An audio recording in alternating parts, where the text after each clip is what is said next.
11. One day after work at the Pentagon in late 2017, Defense Secretary Mattis slipped quietly, unnoticed, into the cavernous National Cathedral in Washington. Mattis directed his security detail to allow him to enter alone so he could pray and reflect. He was growing increasingly alarmed about the possibility of a war that could kill millions. For the first year of the Trump presidency, Mattis had been living on permanent alert. North Korean Chairman Kim Jong-un now had, for the first time, both nuclear weapons and intercontinental ballistic missiles, ICBMs, that could carry a nuclear warhead to the United States homeland. Kim had been shooting off missiles at an alarming rate. Mattis had monitored these in real time about half a dozen times through a top-secret national event conference, an emergency meeting of the military and national security team over secure voice communications. The conference put the senior leaders in direct communication so they were poised to respond immediately. President Trump had delegated authority to Mattis to use a conventional interceptor missile to shoot down any North Korean missile that might be headed for the United States. If the word had come that it was inbound for Seattle, we were already launching interceptors, Mattis privately told others. If the North Koreans realized the United States had shot down their missile, or had even tried to, they would likely prepare to fire more missiles. The potential we'd have to shoot to prevent a second launch was real, according to Mattis. That would require approval from President Trump, and the United States and North Korea might soon be in the nightmare of nuclear war. North Korea had several dozen nuclear weapons on mobile erector launchers, MELs, so they could be moved around and hidden. Mattis was surprised that the North had done such a remarkable job of hardening, dispersing, and concealing their nuclear weapons and missiles. President Trump's detachment compounded the problem for Mattis. I never cared much what Trump said, Mattis said privately, because Trump's orders were so random, impulsive, and unthoughtful. I ran the Department of Defense. I kept him informed in my private meetings. I wouldn't do it in public because he would have to play a role then. But I didn't get any guidance from him generally other than an occasional tweet. Only the president could authorize the use of nuclear weapons, but Mattis believed the decision would rest on his recommendation. What do you do if you've got to do it? Mattis asked himself. You're going to incinerate a couple million people. No person has the right to kill a million people as far as I'm concerned, yet that's what I have to confront. Trump's policy of maximum pressure on North Korea included not only draconian economic sanctions, but also an unprecedented personal rhetorical assault on Kim, threatening fire and fury and nuclear obliteration in scores of tweets and public remarks. The third element was military pressure. Here, Mattis was walking a narrow line. He had wide latitude to pressure Kim militarily, though the defense secretary understood that one person's perceived pressure could be somebody else's provocation. A longtime student of history, Mattis knew from memory one of President Abraham Lincoln's codes of war from the midst of the Civil War in 1863. Men who take up arms against one another in public war do not cease on this account to be moral beings responsible to one another and to God. War could not be divorced from moral responsibility. Mattis often said he had seen too many boys die in his 40 years in the Marines. President Lincoln also had said, Mattis knew, I have been driven many times upon my knees by the overwhelming conviction that I had nowhere else to go. The majestic gray stone cathedral with its 300-foot tower is a spiritual home of the nation and slows time for anyone who enters. It seemed the right place for Mattis to go. He felt a solemn hush and walked the several hundred feet to the small war memorial chapel hidden from view at the rear of the cathedral. A few rows of chairs faced a modest altar and an oversized sculpture of the head of the crucified Jesus Christ crowned by a halo of brass meant to suggest cannon shells. To Mattis, it looked like a bursting bomb. Inside the War Memorial Chapel stood a screen given by the 28th Marine Regiment on the 20th anniversary of Iwo Jima, the bloodiest and most vicious World War II battle, where the Corps had 26,000 casualties, including 6,800 dead. Mattis sat quietly in the candlelit War Memorial alcove. He had been in enough fights to know what one on the Korean Peninsula would entail. Chaos, blood, death, uncertainty, the drive to live on. Yet the question he needed to ask himself was how to carry out his assigned role, knowing his decisions might have epic consequences. If the country were in peril, he would have to stop an escalation by Kim. Nuclear weapons existed as a deterrent, not to be used. Use would be madness, he knew, but he really had to think the unthinkable to defend the United States. These awful thoughts had been in the back of his mind for months, and it was now time to bring them out front. He did not think that President Trump would launch a preemptive strike on North Korea, although plans for such a war were on the shelf. The Strategic Command in Omaha had carefully reviewed and studied O-Plan 5027 for regime change in North Korea, the U.S. response to an attack that could include the use of 80 nuclear weapons. A plan for a leadership strike, O-Plan 5015, had also been updated. Mattis stayed in the chapel for 10 minutes, unburdening himself as much as possible. He returned to the National Cathedral several more times that year around the close of business when few people were there. No one ever seemed to recognize him. Sometimes on these other visits, he walked across the nave through tall iron gates to the Holy Spirit Chapel, a small wood-paneled alcove with depictions of the Holy Spirit as a dove. A small sign said, "Quiet, please." He considered his reflections and prayer deeply personal. With each visit, he'd spend just enough time to feel a little stronger. There was never a point of complete comfort. This weighed heavily on me every day. I had to consider every day this could happen. This was not a theoretical concern. Should there be a sudden military confrontation requiring a decision, he did not want, as he often said, to be Hamlet debating with himself, wringing his hands, indecisive and melancholic. He did not want to discover a hollow pit in his stomach saying, "Oh my God, I'm not ready." He had to find peace before the moment came. I was focused completely on how to prevent this or stop it as quickly as possible, recognizing that the worst possible situation might dictate the use of nuclear weapons, with all that means in terms, not just that war, but the way it would change the shape of the world. That now, nuclear weapons can be used again. He could not shake the moral or strategic implications. And there just comes a point where you have to settle that in your own mind with your own conscience. For months, Mattis had witnessed a maddening whirlwind of uncertainty, provocations, pressures, and the search for a diplomatic solution with North Korea, all the while carrying out the policy of maximum military pressure. After months of apprehension, on July 3, 2017, North Korea had launched its first ICBM capable of reaching the United States. On a trajectory to maximize distance, the Hwasong-14 could have traveled between 4,000 and 5,000 miles to Alaska, Hawaii, and perhaps even the West Coast. This was a genuine crisis. President Trump had publicly promised North Korea would not achieve this capability. With approval from Mattis, General Vincent Brooks, the commander of the U.S. and South Korean alliance, ordered a U.S. Army tactical missile fired as a demonstration and warning. The missile was launched from the beach along a path running parallel to the north-south border and traveled 186 miles into the East Sea. That was the exact distance between the launching point of the US missile and the North Korean missile test site, as well as a tent where satellite photos showed Kim Jong-un was watching the missile launch. The meaning was meant to be clear. Kim Jong-un needed to worry about his personal safety. But no intelligence was picked up that indicated the North Koreans realized the US missile could have easily been aimed north at the test site or at Kim. Western news coverage of the US and South Korean demonstration was sparse.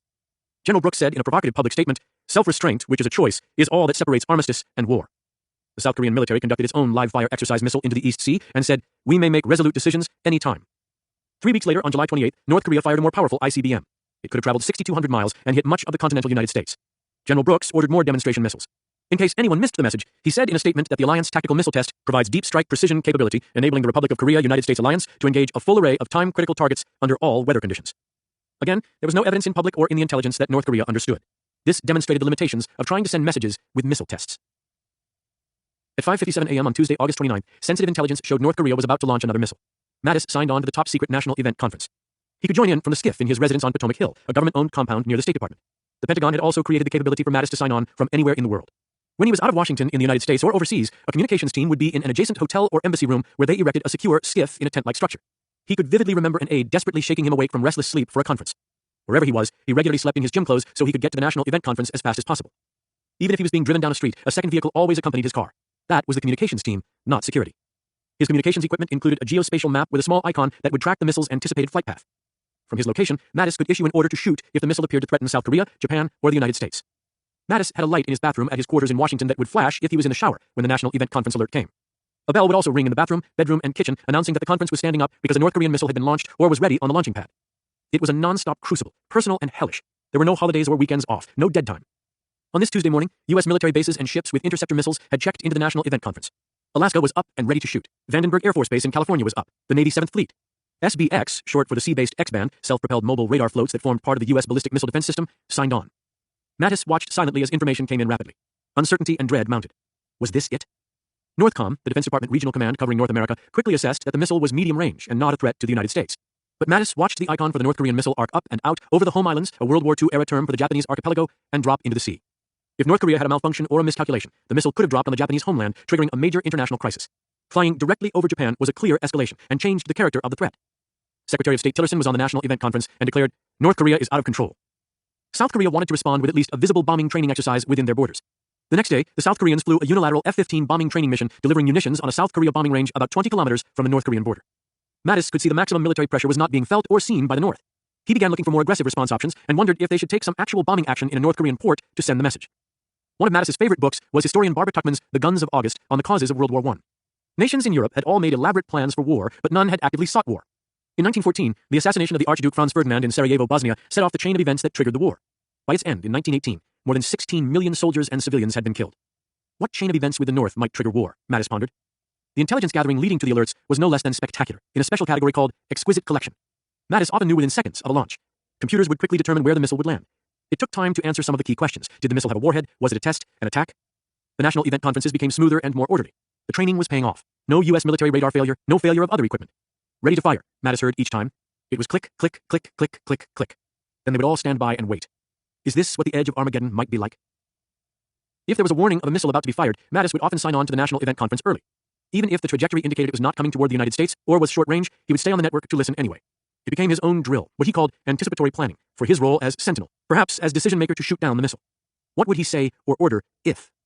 Don't think that you can deal with this when the time comes, he told himself. Sort it out now. Worst-case scenario. And now it's time to go to church. Now, go back, dust off the war plans and study it. Are we missing something? Is there something else we can do? On September 4th, North Korea conducted its 6th nuclear test. It was estimated to have 17 times the power of the Hiroshima bomb, and many scientists concluded it was a hydrogen bomb.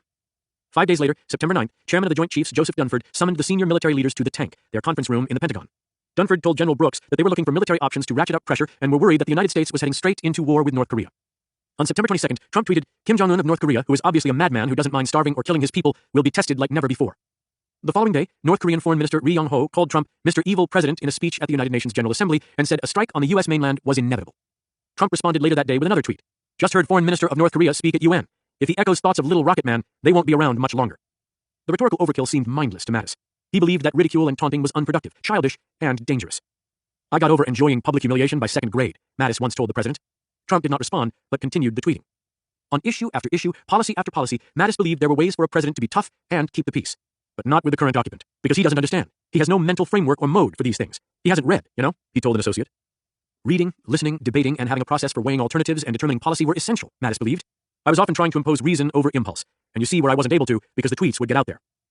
On September 25th, the U.S. command flew a simulated air attack, sending B-1 bombers and some 20 other planes, including cyber-capable aircraft, to cross the northern limit line that separated South and North Korea in the sea. The planes stopped short of entering into North Korean territorial airspace or over North Korea itself, but it was an extremely provocative action. The South Korean National Security Council met with President Moon Jae-in and sent word that the United States may have gone too far with North Korea.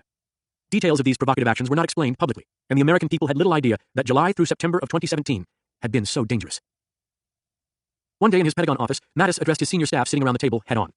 It can seem like routine here, gentlemen, and if you're not concerned about war, well, war is very concerned about you, and if you're not attentive to this, no one is. Mattis believed there had been significant accomplishments at the Pentagon under Trump, dramatic increases in military budgets, readiness, training, discipline, and new weapons. But he had a central running argument with Trump concerning allies. Mattis saw that the Europeans in NATO, the Middle East, South Korea, and Japan were essential. The relationships needed to be nurtured and protected. All the victories, he said, were becoming just submerged by this mercurial, capricious, tweeting form of decision-making. What, Mattis wondered, made Trump think anyone could make it alone in the world? What reading of history, what intellectual thought could give a person any confidence in that? A country always needed allies, he was sure. A person always needed allies. And this was the tragedy of Trump's leadership and the bottom line. It was inexplicable to think otherwise. It was indefensible. It was jingoism. It was a misguided form of nationalism. It was not patriotism. Trump's impact on the country would be lasting. This degradation of the American experiment is real. This is tangible. Truth is no longer governing the White House statements. Nobody believes. Even the people who believe in him somehow believe in him without believing what he says. When he walked out of his last visit to the cathedral, Mattis had cleared the decks. I'm ready to go to work. I'm not going to think any more about the human tragedy. If he were alive after such a war, he would sort it out in retirement at his boyhood home in Richland, Washington, on the banks of the Columbia River. President Trump said many times in public that he averted war with North Korea by meeting with Kim. He told me that Kim anticipated such a war with the United States. He was totally prepared, Trump told me on December 13, 2019. Did he tell you that? I asked. Ah, yes, he did, Trump said. He did. He was totally prepared to go, Trump replied, and he expected to go. But we met. In our December 30, 2019 interview, Trump again claimed credit. If I weren't president, we would have, perhaps it would be over by now, and perhaps it wouldn't, we would have been in a major war, he said. But in February 2020, the thought apparently still gave him pause. It would have been a bad war, too, he told me. It would have been a rough war. DNI Dan Coates, who oversaw the 17 U.S. intelligence agencies, said, we all knew we were on the road to conflict. Kim told CIA Director Pompeo the same in their first meeting, that he was ready to go to war. We were very close, Kim told Pompeo. We never knew whether it was real, Pompeo later told an associate, or whether it was a bluff. Whatever the case, the U.S. had to be ready. 12. General Vincent Brooks, the U.S. South Korea commander, met with Rex Tillerson in South Korea on November 7th. The Secretary of State had flown in advance of Trump's first visit to South Korea. Brooks knew that Tillerson had zero credibility with North Korea. Trump had undermined his Secretary of State with a tweet a month earlier, writing that Tillerson was wasting his time trying to negotiate with Little Rocket Man. Save your energy, Rex. Intelligence picked up from the North was clear. If this person isn't speaking for the president, we don't need to waste our time with him. Mattis and Tillerson had failed to convince Trump that South Korea was making a significant contribution to its own defense. The president wouldn't budge. Brooks was going to try illustrating the point by taking Trump to Camp Humphreys, the massive base the South Koreans had built for the joint American and South Korean forces. After Trump landed around 12:30 p.m. and had lunch with troops at Osan Air Base, Brooks joined him in Marine One and they took off for Camp Humphreys. As they flew, Brooks pulled out a map of the base, showing Trump how it had tripled in size from the old base and could house 46,000 military and civilians. He had superimposed the base map over a map of Washington to give Trump a sense of scale. The base stretched from Key Bridge to Nationals Park, about 4 miles. South Korea had spent about $10 billion of their own money on the base, Brooks said. Trump said. That's a lot of money. Brooks said the South Koreans had covered 92% of the cost. Why didn't they pay for all of it? U.S. law required that the United States control and pay for all the sensitive communications equipment and for the skiffs, Brooks said. The work had to be done by U.S.-cleared contractors and through a U.S.-controlled procurement process. Without those legal restrictions, South Korea probably would have paid 100%. Brooks took the president on an aerial tour of the giant base, pointing to the map of D.C. for references as Marine One swung from points corresponding with Arlington Cemetery to Key Bridge, around toward the White House, down to the Capitol and Nationals Park, and back to the Jefferson Memorial before landing. Trump and Brooks moved from the helicopter to the Beast, the presidential limousine.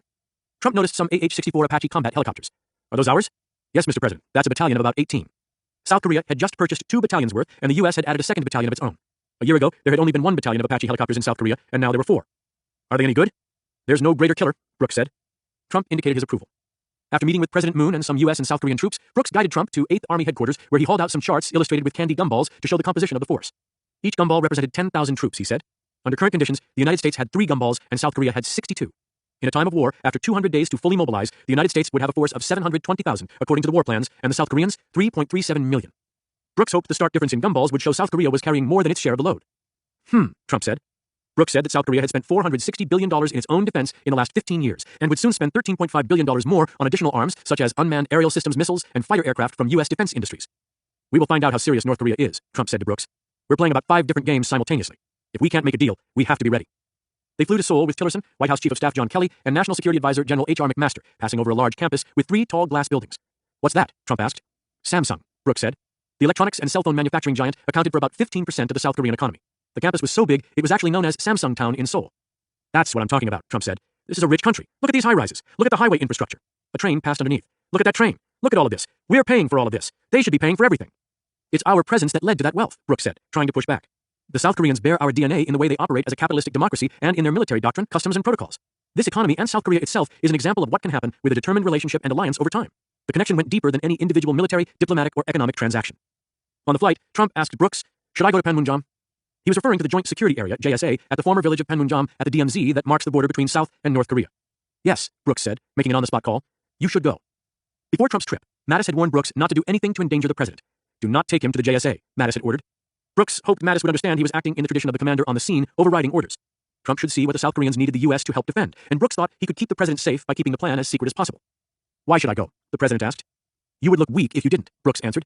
The trip would add weight to his speech the next day before the National Assembly of South Korea. The White House sent word to Brooks that night that the president wanted to go to the DMZ early the next morning before his speech. Brooks sent an alert, a header Mattis had asked his commanders to use for an immediate operational matter, to the Secretary of Defense. Alert. POTUS team notified us today, POTUS decided to visit the DMZ. The next morning, Trump boarded Marine 1. The fog was heavy, but the pilots thought the route was navigable. The riskiest part was the landing area at Panmunjom, which involves a sharp 90-degree turn in the DMZ. Getting it wrong would mean the president could be in North Korea. About 20 minutes into the flight, the pilots were taking it slow at about 3,000 to 4,000 feet. It was pea soup outside. The president had already had 2 Diet Cokes. "They know I'm coming, don't they?" Trump asked. "Mr. President, we don't have any intelligence that would indicate that the North Koreans know you're coming," Brooks said. "I got up this morning," Trump said, "and told Melania, kissed her goodbye, and said, I might not see you again. It's not that I'm worried about myself," Trump added. "If something were to happen to the President of the United States, it would be the worst thing that could happen to us as a country." Suddenly, Marine 1 made a hard left bank and went into a loiter, holding in place. After a few minutes, the military aide slid his hand abruptly across his throat. "We're turning around," John Kelly said. "We can't get in. It's too thick." "This is terrible," Trump said. "I've got to get in. But I know I can't. I know you guys have got to make the decision. You've got to make a safety decision. I got it. This is horrible. This is going to be terrible." He worried that the news coverage would be about him turning back and not making it to the DMZ. "This is going to make us look weak." Marine 1 landed safely, and Trump went into the Beast. They waited a while to see if there would be a break in the weather so they could try again. Others could see Trump through the Beast's windows. There was an obvious rant happening inside the vehicle. Brooks had a chance to speak briefly with McMaster while they waited. As senior Army officers, they had known each other a long time. "How are you?" Brooks asked. "I gotta get a new flak vest," McMaster joked. "What do you mean?" "This one's got so many holes in it just from my day-to-day activities that I'm going to have to get a new flak vest." The weather never cleared, and the trip was called off. Trump later gave a rousing 35-minute speech to the South Korean National Assembly. Matt Pottinger, then serving as the National Security Council's Senior Director for Asian Affairs, was elated. There's never been a speech like that, he believed, though it was also reminiscent of a speech Reagan had once given in Korea. It was Trump's morning in South Korea. He called the economic, cultural, and political awakening there the Korean miracle, an economy 40 times that of North Korea. Trump could not resist. "Since my election exactly 1 year ago today, I celebrate with you. The United States is going through something of a miracle itself. Our stock market is at an all-time high." He cited low unemployment and a new, brilliant Supreme Court justice, referring to Neil Gorsuch, whom he had nominated January 31st. He waved the big stick at North Korea. "Currently stationed in the vicinity of this peninsula are the 3 largest aircraft carriers in the world, loaded to the maximum." He added, "We have nuclear submarines appropriately positioned." The obsessive golfer said, "The Women's U.S. Open was held this year at Trump National Golf in Bedminster, New Jersey, and it just happened to be won by a great Korean golfer." 24 miles to the north, he said, is where the prison state of North Korea sadly begins. Forced labor, famine, malnutrition, gulags, torture, rape, murder, Kim's cult of personal repressive leadership, the horror of life in North Korea. America does not seek conflict or confrontation, but we will never run from it. We will not allow American cities to be threatened with destruction. Addressing Kim, he said, "The weight of this crisis is on your conscience. The weapons you are acquiring are not making you safer. They are putting your regime in grave danger. Every step you take down this dark path increases the peril you face." 13. Meanwhile, one of Andy Kim's first actions had been to reach out to an old back-channel contact in the North Korean intelligence service he'd developed 20 years earlier. The White House sanctioned a meeting, and he arranged to meet his contact in a third country. His instructions were to find out what North Korea wanted. North Korea was continuing its nuclear and missile testing and making provocative public statements attacking the U.S., but Andy Kim sensed that was for domestic consumption in the North. The contact could not give Andy Kim authoritative information about the real goals, because in North Korea only one person, the leader, has any significant control. Andy Kim had no idea what might follow the meeting, where it might lead, or in what direction. His only assessment was that North Korea also wanted to engage. How and when were unclear. Some clues soon began to emerge shortly after Trump's visit to South Korea. One of the first was Kim Jong-un's statements following a November 29th ICBM missile test, a huge milestone for North Korea. Instead of sounding bellicose, however, Kim Jong-un gave a January 2018 speech effectively announcing he was done with military preparations and escalations. He now had his mighty sword, the powerful ICBM that could carry a nuclear weapon, to protect his country. His intention was to turn his focus to improving the North Korean economy. There were also signs of a thaw in the usually tense relationship between South and North Korea. The newly elected South Korean president, the left-leaning Moon Jae-in, had signaled he wanted closer relations with his northern counterpart, hinting even possible reunification with the North. With the Winter Olympics scheduled to begin in early February in Pyeongchang, South Korea, an open question was North Korea. Would it participate? Would it cause trouble? In January, Moon formally invited North Korea to talks about the Olympics, the first time in 2 years the two countries had talked formally, and North Korea announced it would send a delegation of athletes to participate in the Games. A military hotline, disconnected for 2 years, also was reconnected. Sensing an opportunity, Trump sent Vice President Pence on a tour of Asian countries, with the real purpose being a secret meeting with the North Koreans. Pence, however, denounced North Korea's nuclear intentions during his trip, and the meeting was cancelled 2 hours before its scheduled start time. Less than a week after the end of the Olympics, however, President Moon, who was eager to de-escalate tensions and engage the U.S. directly in talks, sent his national security advisor Chung Eui-yong on March 5th to meet with the North Korean leader.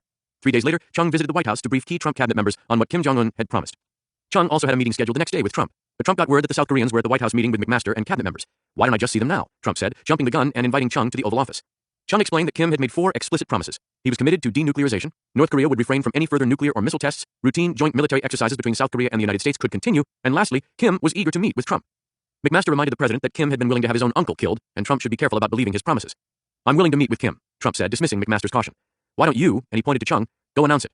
It was unprecedented for such an important presidential announcement to be made by a foreign official at the White House. Trump wanted Chung to go before the cameras outside the West Wing and announce the 4 ideas.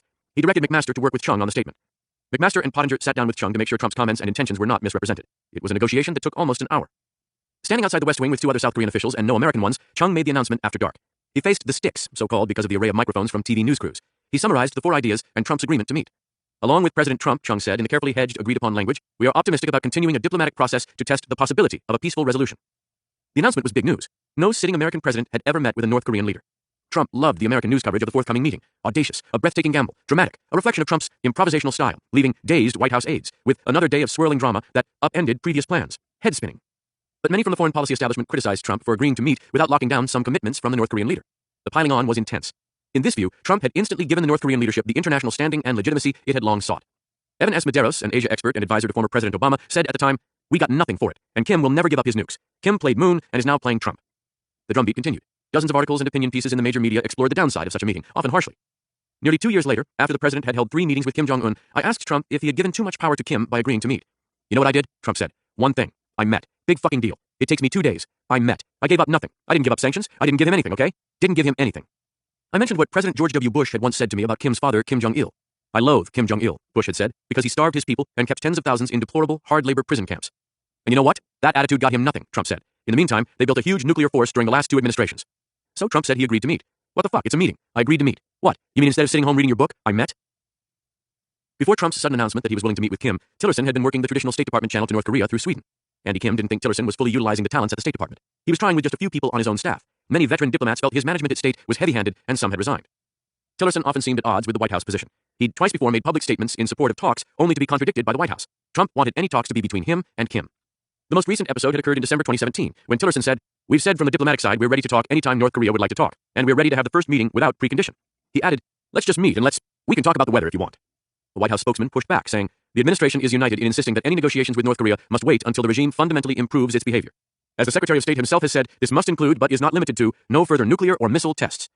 Tillerson, whose relationship with Trump seems to be badly fraying, began to hear chatter that something else was going on that he did not know about. He approached CIA Director Pompeo. "You know," Pompeo said, "we've got this channel. We keep it open all the time, but we're not doing anything." Tillerson could tell Pompeo was not being honest with him. He was being shut out. That frustrated him. But he also thought the approach was wrong. The CIA seemed to be exactly the wrong route if they were to build some foundation to go forward with North Korea. Not only was it clandestine, but it excluded China. Tillerson saw China, a critically important trading partner with North Korea, as central to North Korean policy. He told President Xi in an earlier meeting, "I have to know that you're standing behind Kim with your hand around his neck, and every time he misbehaves, you just give him a gentle squeeze so he knows you're there." All she did was smile. Tillerson was in Ethiopia, not at the White House on March 8th, when Trump had the South Koreans announce that he would meet with the North Korean leader. In fact, the day before the surprise announcement, Tillerson had publicly revealed how far he was out of the loop, saying, "We're a long way from negotiations." CIA Director Pompeo had also missed the announcement. He was on his plane coming back for the meeting scheduled the next day when Trump called the audible. Pompeo huddled with his deputy Gina Haspel and Andy Kim.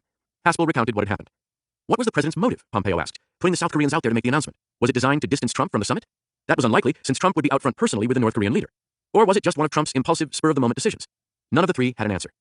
Andy Kim said the South Koreans had suggested to him that the North was hung up on a statement Trump had made during the 2016 campaign.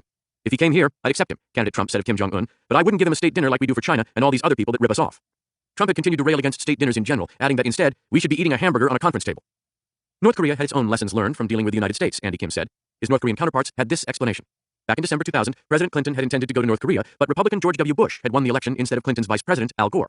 As president-elect, Bush didn't want Clinton to make the trip. Clinton, now a lame duck, felt he had to honor the request, and he canceled. So what was the lesson? The North knew negotiations took a long time, the United States had elections every 4 years, and plans could easily be derailed, and everything could blow up. The best course was to start dealing with a new American administration early, so there was time. So that is one of the reasons the North wanted to deal with Trump early, Andy Kim said. A few days later, Tillerson was in Kenya, halfway through his trip to visit 5 African nations, when he received a call from Chief of Staff John Kelly at about 2 a.m. local time. "Hey, you need to get back right away," Kelly said. "What's going on?" Tillerson asked. "The president's going to fire you," Kelly said. "I told him he can't do that while you're gone." Well, John, okay, Tillerson said. What's going on? I don't know. I don't know what happened. Kelly said he was in his office, and one of his staffers told him that H.R. McMaster and UN Ambassador Nikki Haley were in the Oval Office meeting with the president. I rushed down the hall just in time to see them coming out. I walked in. All I know is the president's just ranting and raving about you. He said it's time for Tillerson to go. Never did like him. Was there a specific issue? Tillerson asked. I don't know, Kelly said. I don't know what they said to him, but they got him all spun up. I'll have to see what the fastest I can get back is, but obviously I'll have to cancel a lot of head of state meetings, and this is going to raise a lot of questions, and so we need to think about how you want me to respond to those, Tillerson said, because people are going to wonder, has something bad happened back in Washington? Kelly called Tillerson back about an hour later. The president had agreed not to do anything until Tillerson returned. But I still think you ought to try to get back as soon as you can, Kelly said. Tillerson truncated his trip by one day without canceling any of his head of state visits and landed at Andrews Air Force Base at 4 a.m. on March 13th. He called Kelly. The Secretary of State had been up for nearly 72 hours straight. I'm on the ground, Tillerson said. I'm going to run to the house. I'm going to take a shower. I'm going to get about 2 hours of sleep, and I'll be in the office between 9 and 10. Shortly before 9 a.m., Tillerson was getting dressed when he got a call from his own chief of staff. Have you seen it? She asked. No. Tillerson did not have a Twitter account, so anytime the president tweeted something, somebody had to tell him. The staffer read Tillerson the president's tweet, posted at 8:44 a.m., firing the nation's chief diplomat. Mike Pompeo, director of the CIA, will become our new Secretary of State, Trump wrote in the tweet. He will do a fantastic job. Thank you to Rex Tillerson for his service. Gina Haspel will become the new director of the CIA, and the first woman so chosen. Congratulations to all. Tillerson was never told why he was fired. The president did not give him a reason. It had earlier leaked out that Tillerson had called Trump a fucking moron at a July 20th, 2017 tank meeting. Probably nothing could have triggered Trump's insecurities more. After the news broke, Tillerson got a call from Mattis. Mr. Secretary, I don't know what to say, Mattis said. Jim, you don't have to say anything, Tillerson said, but I want to say something. Thank you. I couldn't have had a better partner. They had stopped or slowed some of Trump's intentions in Afghanistan and South Korea, but their ambitious goal of directing foreign policy had largely failed. Speaking to reporters on the South Lawn of the White House that morning, Trump thanked Tillerson for his service and said he was a good man, but he was hardly effusive in his praise. Rex and I have been talking about this for a long time, Trump said. We get along actually quite well, but we disagreed on things. Around noon, Tillerson got a call from the president, who was traveling to California for a fundraiser and to inspect border wall prototypes. Hey Rex, how you doing? Trump said. I'm fine, Mr. President. Well, I hope you saw all those nice things I said about you, Trump said. You know you're going to be fine. I know you never wanted to do this job. You can go back home to your ranch now, where you really wanted to go. Trump invited Tillerson to come visit him in the Oval Office when he returned from California.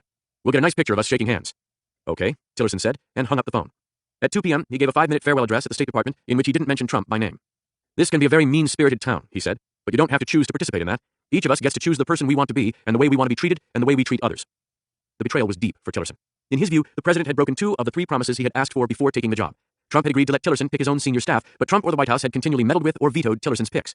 And the president had pledged they would never have a dispute in public, but he had been summarily fired without discussion and by tweet. The only promise Trump had kept was not to pull Tillerson's nomination. Tillerson ousted as Trump silences dissent in cabinet, read the headline across the front page of the next day's New York Times. Trump questioned Mattis when they met for lunch not long after Tillerson's firing. Aren't you friends with him? Trump asked. No, we weren't friends, Mattis said. We're best of friends, but I'll work with whoever you put in, because you're the president. You're the one who was elected, not me. As a first step, Trump wanted Pompeo to go to North Korea to meet Kim Jong-un on his behalf. Andy Kim described for Pompeo what it would be like to meet with the North Koreans. They will start with the party line that the United States created the hostility and was exclusively responsible for the bad relations. Then they'll repeat and repeat. You're going to be just sick of hearing the same thing. Don't object or try to argue with them. They were told to make that statement. You are going to have to let them finish. So you're going to stay there for a long time. They've been practicing this for a long time. Relax. But you'll never enjoy it. On Easter weekend 2018, Pompeo flew to North Korea. He was still CIA director, not yet confirmed as Secretary of State. Andy Kim and a few staff accompanied him to Pyongyang. After they arrived, they were escorted to a room in a government guest house. Kim Yong-chol, the vice chairman of the Central Committee and former general and former head of the North Korean intelligence service, greeted Pompeo. Kim Yong-chol was generally thought to be the number 2, but with such a dominant number 1, it was hard to tell for sure. You have come a long way, but we have had these hostilities for 70 years, Kim Yong-chol said. Yet Kim Jong-un has made 4 promises. He is willing to meet with President Trump, he intends to denuclearize, the leader will accept joint United States-South Korean military exercises, and he will abstain from testing. South Korea, our ally, told us that was what Kim Jong-un had said, Pompeo acknowledged. We trust our ally, but we need to verify. Without verification, we have a problem. Our mission is to hear from Kim Jong-un directly. Why don't you rest, Kim Yong-chol said, and I'll let you know when and if Kim Jong-un will see you. The tentativeness was maddening, but Andy Kim knew it was inevitable. Kim Yong-chol left and came back quickly. I think the chairman is ready to meet you, so let's go, he said. Only 2 people could attend, no staff. Pompeo and Andy Kim went. After driving 15 minutes, they approached a regular-looking office building and drove inside. Immediately, they saw it was a fortress concealed inside what looked like an office building. There was a large wall with lots of guards and defenses. In a conference room, Kim sat on one side of a table and Pompeo took a seat on the other. Kim wore his trademark black suit and seemed a little nervous at first. He did not speak from any notes or talking points. That was when Kim told Pompeo, "We were very close to war." "The South Koreans told us that you have intent to denuclearize," Pompeo said. "Is that true?" "I'm a father," the leader said. "I don't want my kids to carry nuclear weapons on their backs the rest of their lives, so yes." Pompeo said the leader quickly agreed they did not want the tensions to escalate. That was good for no one. So let's come up with solutions. You told the South Koreans that you're willing to meet with President Trump, Pompeo said, and you saw the president openly say he accepts the idea. So can we talk about how to set up a working-level meeting to come up with the right agenda for the summit? Kim seemed to agree. Andy Kim thought that Kim quickly relaxed and seemed very natural. The rest of the discussion focused on the 4 promises. Trump and the North Korean leader exchanged short letters coinciding with Pompeo's trip. "Dear Chairman Kim," Trump wrote in 3 paragraphs, "thank you for extending an invitation for us to meet. I would be glad to meet with you. I would like to convey my thanks as well for hosting Director Pompeo in Pyongyang. He has my total confidence. I look forward to working with you toward greater improvement in our relations and to mutually creating a better and safer future. Kim's letter was more enthusiastic. Dear Excellency, Kim began. Trump later told me with pride that Kim addressed him as Excellency. I am prepared to cooperate with you in sincerity and dedication, the North Korean leader said, to accomplish a great feat that no one in the past has been able to achieve and that is unexpected by the whole world. Pompeo traveled to North Korea a second time on May 8th and 9th, just weeks after the Senate confirmed him as Secretary of State in a 57-42 vote. A key question was who really had influence with Kim Jong-un. At dinner, his sister Kim Yo-jong was deferential, calling him great leader and supreme leader, never my brother. That could reflect her discipline, Andy Kim reasoned. She was clearly devoted to him and a behind-the-scenes player handling protocol, coordination of events. Often, she was the key emissary. At the dinner, she didn't cross the line to demonstrate familiarity with her brother. The contrast with Ri Sol-ju, Kim Jong-un's wife, was stunning. Ri was in her early 30s with long dark hair. She was the mother of Kim's children and as a teenager had reportedly been a member of a North Korean cheerleading team. At one point, the great leader lit a cigarette. That's not good for your health, Andy Kim said matter-of-factly. He hoped it would be taken as just a friendly aside. Kim Young-chol and the sister froze up and seemed almost paralyzed, waiting for Kim's reaction. No one spoke to the leader that way. Yes, that's right, said his wife Ri. I've told my husband about the dangers of smoking. At the dinner, course after course was served. The North Koreans wanted Secretary of State Pompeo to stay the night. We came at sunup, and we have to leave at sundown, Pompeo said. The dinner was dragging on. Finally, Pompeo said, we're not getting anywhere. We need you to give us a list of sites for developing and testing nuclear weapons. He did not make much headway and announced he was going to leave. The North Koreans held up his plane for several hours, but finally let him depart. Following Pompeo's departure, 3 Americans who were being held prisoner in North Korea, Tony Kim, Kim Hak-sung, and Kim Dong-chul, were released and safely returned to the United States. Early on the morning of May 10th, Trump greeted the freed detainees when they arrived at Joint Base Andrews in Maryland. We want to thank Kim Jong-un, who really was excellent to these 3 incredible people, Trump said. We're starting off on a new footing. 14. After former FBI Director Robert Mueller was appointed special counsel to investigate Russia-Trump 2016 campaign links, Trump began a drumbeat of attacks. But Senator Lindsey Graham, Republican from South Carolina and Trump's closest friend in the Senate, took a different tack. I respect the decision, Graham said on Fox News. He's a good choice in terms of respect among members of both parties. He's a seasoned former FBI director. The 2 friends continued to disagree in public and in private. In April 2018, Graham co-sponsored a bill to protect Mueller and his work. Co-sponsored as well by a bipartisan group of moderates, Tom Tillis, a North Carolina Republican, and Democrats Cory Booker of New Jersey and Chris Coons of Delaware, the bill was approved by the Senate Judiciary Committee 14-7. But Senate Majority Leader Mitch McConnell said it was unnecessary, and Graham knew he would not bring it to the floor. Trump's opposition to the probe went beyond Twitter outbursts. The president called White House counsel Don McGahn at home twice on June 17, 2017, and ordered him to have Mueller removed by Deputy Attorney General Rod Rosenstein. Call Rod, tell Rod that Mueller has conflicts and can't be the special counsel, Trump said in the second call. Call me back when you do it. McGahn did not follow through on the president's orders.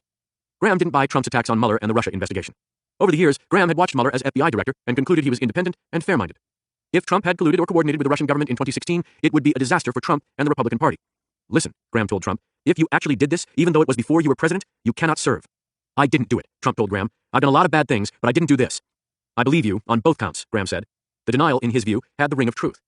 In private conversation with the president, Graham repeatedly urged Trump to let Mueller's investigation take its course. If Trump was being honest with the country and had done nothing wrong, Graham argued, he should let the investigation go forward. There's only one man in the country with the ability to clear you of working with the Russians, Graham told Trump in early 2019. I can't clear you of working with the Russians. You can't clear you of working with the Russians. If you didn't work with the Russians, there's one of 2 things going to happen. He's going to make shit up to prove that you did when you didn't, which was Trump's fear, or he's going to tell the truth. Graham continued to see Mueller as a straight shooter. If you're being honest with me and I'm right about Mueller, you'll be fine, he told the president. Now, if I'm wrong about Mueller, then I'll be the first to say it. If you're not honest with me, I'll be the first to say that. I didn't make phone calls, Trump told Graham. The president was insistent. I didn't work with Russians.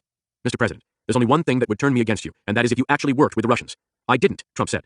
I believe you, Graham replied, because you can't work with your own government. Why should you be working with the Russian government? Trump laughed. Yeah, that's true, he said. But there was nothing funny about the Mueller investigation. In the media, as well as among Democrats and many Trump critics, the Mueller probe was widely held out as Trump's Watergate. You can see evidence in plain sight on the issue of collusion. Pretty compelling evidence, House Intelligence Committee Chairman Adam Schiff said in a February 2019 interview on CNN. In Washington, there was an expectation that Mueller's report was the other shoe to drop and could potentially lead to Trump's impeachment. Mueller's team supposedly did not leak, which only increased expectations that he had something big.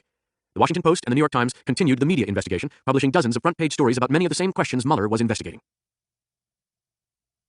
15. Pompeo returned from Pyongyang in April with a letter from Kim expressing an openness to meet and passed it to Trump. The president wasted no time writing back. I agree with everything you said, Trump wrote in a letter to Kim dated April 3rd, and have very little doubt that our meeting will be a momentous one for both our countries and for the rest of the world. Plans for their meeting got underway. It was a remarkable pivot in relations between the chairman and the president, who just months earlier had been exchanging insults that were unusually personal. The diplomatic courtship between Trump and Kim in 2018 and 2019 is captured in 27 letters that I obtained, and 25 are reported here for the first time. Florid and grandiloquent, they trace how the two forged a personal and emotional bond. Trump has personally said they are love letters. They are more than that. They reveal a decision by both to become friends. Whether genuine or not, probably only history will tell. The language is not out of the traditional diplomatic playbook. They resemble declarations of personal fealty that might be uttered by the Knights of the Round Table, or perhaps suitors. A first meeting was nearly scuttled after Trump was quoted suggesting in a May 17, 2018 meeting that if Kim didn't make a deal with Trump, he could meet a fate similar to slain Libyan leader Muammar al-Gaddafi, who was overthrown in 2011. The model, if you look at that model with Gaddafi, that was a total decimation, Trump said publicly. We went in there to beat him. Now that model would take place if we don't make a deal, most likely. But if we make a deal, I think Kim Jong-un is going to be very, very happy. North Korea's Vice Foreign Minister Chae Son-hee responded. Whether the U.S. will meet us at a meeting room or encounter us at a nuclear-to-nuclear showdown is entirely dependent upon the decision and behavior of the United States. On May 24th, Trump wrote Kim a letter canceling the summit. Sadly, based on the tremendous anger and open hostility displayed in your most recent statement, I feel it is inappropriate at this time to have this long-planned meeting, Trump wrote. He tweeted out a copy of the letter. But the dispute was short-lived. South Korean President Moon Jae-in helped arrange talks between American and North Korean diplomats on the North Korean side of the border on May 27th, and the summit was back on schedule just days after Trump had canceled it. Kim wrote to Trump on May 29th that he had great expectations for the summit, an event the entire world is focusing on. He added, I sincerely hope that our first meeting, about to happen at no small pains, will lead to more wonderful and meaningful meetings. On June 12, 2018, Trump and Kim finally met at the Capella Hotel in Singapore, beginning their summit at 9:05 a.m. local time. The two shook hands before the news media for about 12 seconds before turning to the cameras. Holy shit, the president later told me he said to himself. The moment made a memorable impression on him. He claimed the wall of news cameras was among the largest he had ever seen in his life, even more than he had seen in Hollywood at the Academy Awards. After shaking hands, the two retreated to a one-on-one meeting. Trump later said he found Kim to be far beyond smart. In their initial meeting, Trump said, the two leaders talked about the tremendous potential North Korea had. Trump said he told Kim he didn't want to remove him, alluding to the Gaddafi threat, and he wanted him to lead the country to greatness. It could be one of the greatest economic powers of the world, Trump recalled saying. It's locationally situated between China, Russia, and South Korea. By the end of the meeting, Trump and Kim signed a short 4-point agreement. The most consequential part of the agreement said that North Korea, reaffirming its earlier agreement with South Korea, commits to work toward complete denuclearization of the Korean peninsula. Kim did not return from the summit empty-handed. Trump said he would guarantee North Korea's security. In a news conference after the meeting, Trump made a surprise announcement. The United States would be ending joint military exercises with South Korea. The North Korean regime had long seen the joint exercises as a threat.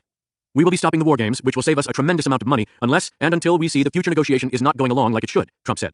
But we'll be saving a tremendous amount of money. Plus, I think it's very provocative. While the détente with North Korea was far from complete, Trump was quick to declare the trip a success. Just landed. A long trip, but everybody can now feel much safer than the day I took office, Trump wrote in a tweet the morning of June 13th. There is no longer a nuclear threat from North Korea. In a second tweet, Trump added, before taking office, people were assuming that we were going to war with North Korea. President Obama said that North Korea was our biggest and most dangerous problem. No longer. Sleep well tonight. Trump's 391-word agreement with Kim did not end the nuclear threat from North Korea. It simply reaffirmed a loosely worded declaration that Kim had signed with South Korea in April 2018.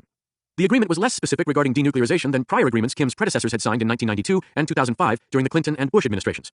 Saying it doesn't make it so, Senator Chuck Schumer of New York, the Democratic minority leader, said in remarks on the Senate floor on June 13th.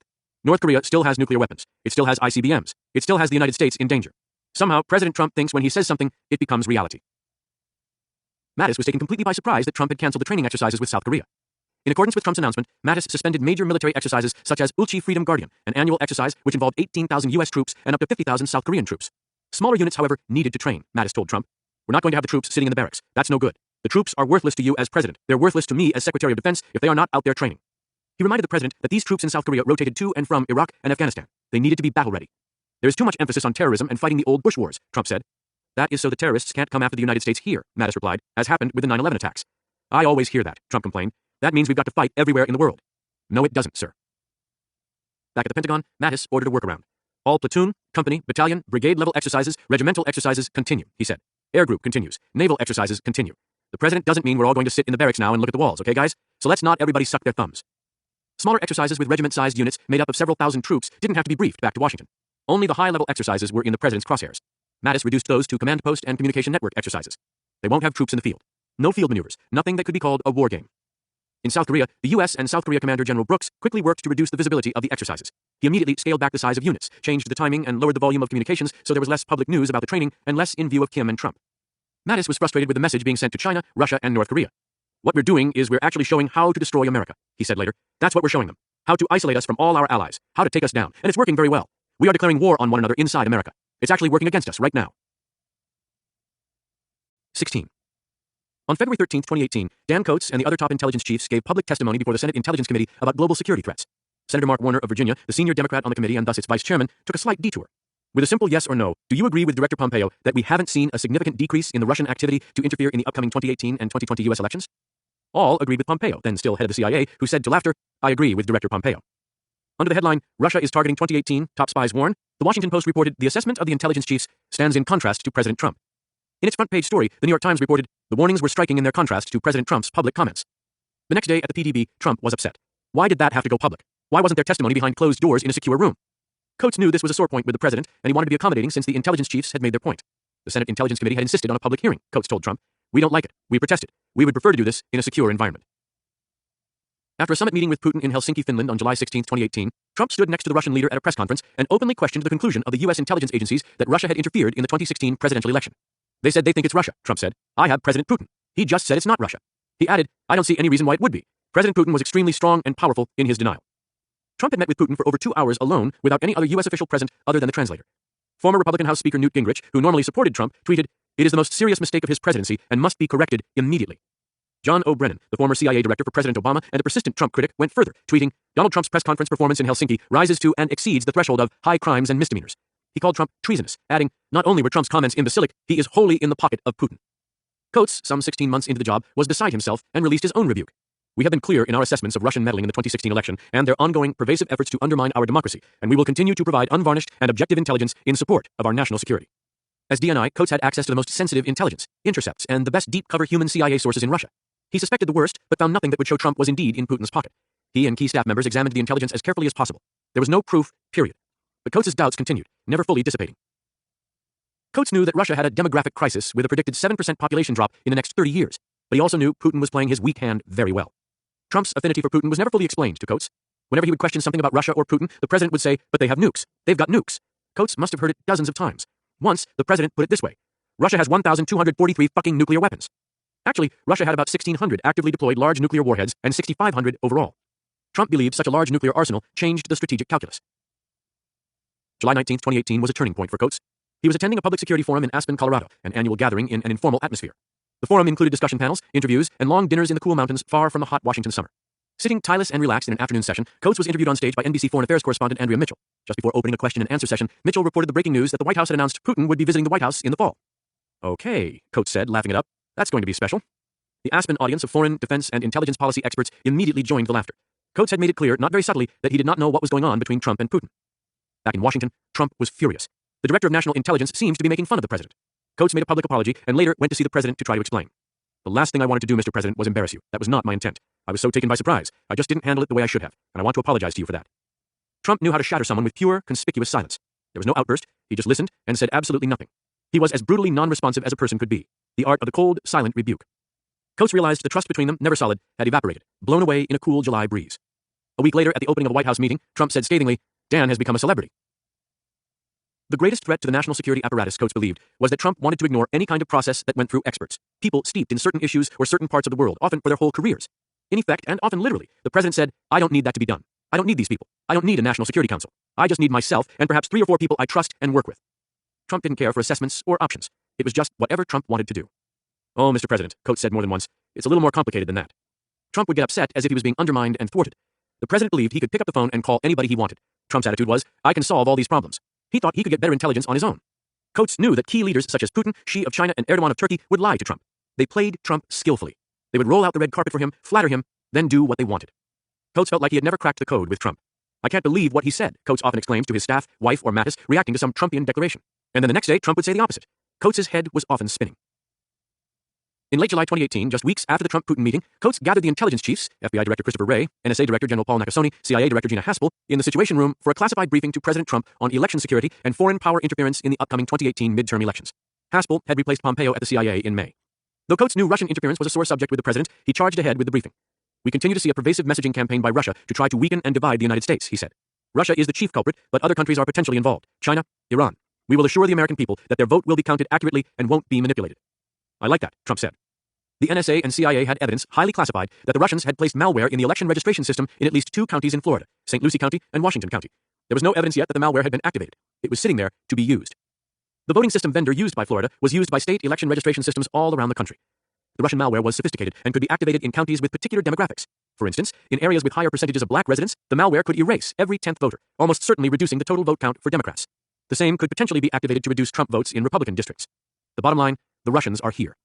CIA Director Haspel was among the most vocal about the possibly catastrophic impact. This could be potentially more damaging than prior Russian meddling. Coates said his office was leading an interagency working group that met weekly to integrate their efforts to ensure election security. FBI Director Wray said he had a foreign influence task force working with all of his 56 FBI field offices to deal with the threat that was both broad and deep in scope. The Russian 2016 interference could be duplicated and intensified.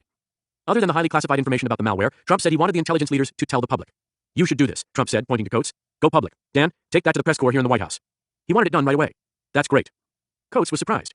It was the only time Trump had asked Coates to convert an intelligence briefing into a presentation for the public. So on August 2nd, Coates and most of the intelligence chiefs appeared together in the White House press briefing room. Haspel was unable to make it because of some previous commitment. Coates later chuckled, marveling at her good tradecraft.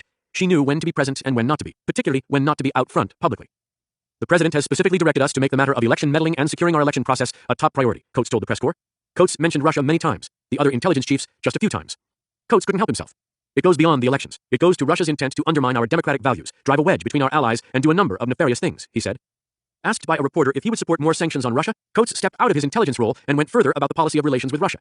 I would support any efforts that we can collectively put together to send a signal to Russia that there is a cost, a price to pay for what they're doing. And if we want to have any kind of relationship whatsoever in dealing with things of mutual interest, the Russians have to stop doing what they're doing, or it's simply not going to happen. Almost the minute the words came out of his mouth, Coates realized he had overreached by suggesting that the entire U.S.-Russia relationship might be in jeopardy. It was an answer better suited to his former role as senator than his current one as DNI. At the next intelligence briefing, Trump blew up in a rage and began to chew them all out. What was that briefing? He asked, apparently upset about all the focus on Russia. Why'd you do that? Because we were told to do that by you, Coates said. Mr. President, Haspel said, defending her colleagues though she had not been part of the press conference, that's exactly what you told us to do. We did that because you said do it. We didn't say anything more than what you said to go out and do. Coates's mind whirled. The incidents of discord kept piling up. In one meeting, Trump handed Coates an article on his wife, Marcia, dated September 14, 2018. It was a nice, light article filled with pictures on her educational, family, and evangelical past and what it was like to be the wife of Trump's top intelligence man. Show that to your wife, Trump said to Coates, almost throwing it in his face. Give that to your wife. It almost seemed to be an echo of Trump's comment about Coates being a celebrity. At this point, Coates had become so flummoxed by Trump and the tense, almost non-existent relationship that he interpreted the president's comment to mean that his wife was more on Trump's side than Coates. Representative Devin Nunes, the Republican chairman of the House Intelligence Committee, publicly alleged in early 2018 that on numerous occasions, the intelligence community had collected information about U.S. citizens involved in the Trump transition. Nunes said that the Obama administration had improperly unmasked sensitive intelligence reports so that they could identify who precisely was speaking with foreign intelligence targets. Normally, if a target of U.S. foreign intelligence is under surveillance while speaking with an American citizen, the citizen's identity is masked in the intelligence report with a placeholder such as U.S. Person 1. Unmasking was routine when an intelligence or other official needed to know the identity of the U.S. citizen in order to understand the report. For example, if a foreign ambassador were to speak to a U.S. citizen while under surveillance, it would be routine for an intelligence official reviewing the report to request the unmasking of the name of the citizen. Trump thought Nunes was exposing the spying that he contended had been directed at his campaign. He thought it was great. After one briefing, Coates took the president aside. Mr. President, Coates said, trying to figure out a way to be tactful. Unmasking happens routinely thousands of times a year, he explained. I know Devin Nunes is trying to be doing everything he can to support you, but he passes information to you that turns out to be false. In the end, it hurts you. Devin has told you something that is not true. If you would contact us first so we can verify that, whether it's true or not, it puts you in a better position. We could assess whether or not what has been said is backed up by the evidence or factual before you go public. Trump did not agree at all. Devin Nunes is the most courageous person in town. To others, Trump said that Nunes should get the Congressional Medal of Honor. Coates knew President Dwight Eisenhower had said that the White House is the loneliest house I've ever been in. It seemed to Coates that Trump was alone a lot in an empty house, particularly on weekends. And that, Coates believed, had to have an impact, increasing Trump's sense of isolation. Coates found that Trump was becoming more and more paranoid and lonely. The president's phone habits were also troubling to Coates, especially at night.